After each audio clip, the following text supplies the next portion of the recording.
আসসালামু আলাইকুম। সবাই কেমন আছেন? আসলে কি জানেন, আমরা আসলে যতটা ভালো দেখাই অন্যর, আমরা উপরে উপরে আরেকজনের ভালো দেখে কিন্তু বলি যে হ্যাঁ ঠিক আছে, ভালো হয়েছে, ভালো করেছো। বাট ভিতরে ভিতরে কিন্তু একটা জেলাসি আমাদের খুব বেশি হয়। এটা আমি খুব বেশি মানি এবং এটা আমাদের মেয়েদের ক্ষেত্রে বেশি হয়। আমরা কেন জানি একজন ভালো করতে দেখলে, একজন কাউকে ভালো করতে দেখলে আরেকজন মানতে পারি না, একটু পিঞ্চ মেরে কথা বলতে ইচ্ছা করে।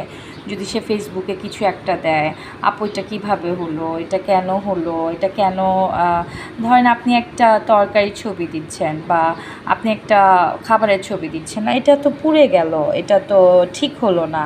আপনি ধরেন আপনার কোনো একটা ইমোশন দিচ্ছেন যে আপনার কিছু একটা খারাপ লেগেছে বা ভালো লেগেছে, সেটা হতে পারে আপনার জীবনের, হতে পারে বা অন্য কারো জীবনে হতে পারে। সেটার জন্য আপনাকে সবাই কমেন্টস, একটা ধরেন একটা দিলেন আপনি একটা পোস্ট, সাথে সাথে আপনার 10-12টা কমেন্টস চলে আসবে, কী হয়েছে আপু, কী হয়েছে? আরে ভাই, কী হয়েছে জানলে কি আপনি সেই সমস্যাটা সমাধান করতে পারবেন? আর কিছু নাও তো হতে পারে, তাই না? নিজের থেকেও কিছু লিখতে পারে, নিজের থেকেও মন চাইতে পারে কিছু লিখতে।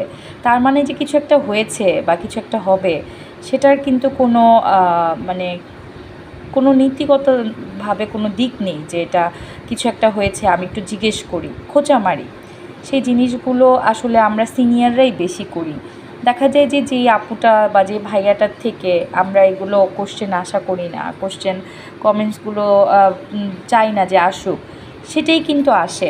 এবং অনেকে মনে করে যে তারা অনেক চালাক, তাদের এই চালাকিটা হয়তো বা অনেকে বুঝে না, কিন্তু অনেকে কিন্তু বোকা সেজে থাকে। আমরা কিন্তু অনেকে অনেক কিছু বুঝি, অনেক কিছু জানি, আল্লাহ আমাদের ওভাবেই সৃষ্টি করেছে। তো আমরা চিন্তা করব যে ভালো করছে, যে ভালো করছে তাকে আরও এগিয়ে নিয়ে যাওয়ার জন্য তাকে সাপোর্ট করা, এবং তার সাথে যাতে আমরাও সবাই ভালো করতে পারি সেটাই চেষ্টা করা এবং তার জন্য দোয়া করা।